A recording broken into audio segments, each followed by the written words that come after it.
The Two Towers has a huge amount of story. The movie is obviously, 3 hours long, and there was no way that we could put all of the Two Towers into the Two Towers. And the fact is that events which take place in the book called The Two Towers do not chronologically actually happen within that time frame. They actually take place running alongside or at the same time as events which take place in The Return of the King.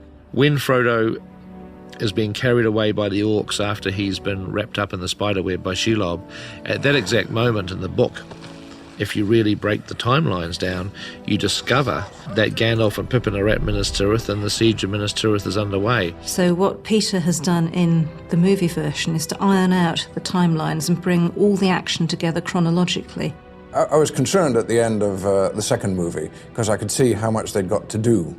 Not only had they got to get in the whole of Volume 3, but there were something like 8 chapters out of Volume 2, which were still coming up. You have all of the scenes with Frodo and Sam going past the fortress of Minas Morgul. They climb up the cliff, they arrive at Shelob's tunnel. Frodo has his encounter, Sam ultimately fights Shelob.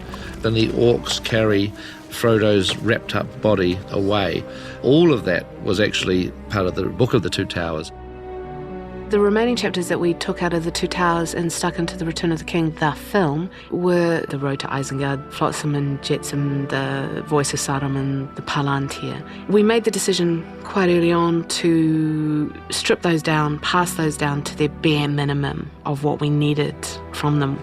So bits and pieces of them appear in different shapes and forms, such as the Palantir, which Pippin acquires, and you see them in the Death of Saruman scene. I think if you see these movies now, you would understand why we did what we did. It seemed like a natural thing to do. It wasn't those big dilemmas. I mean, it was actually quite simple, and it happened at the beginning, and we never changed it, and I think it was the smartest thing to do.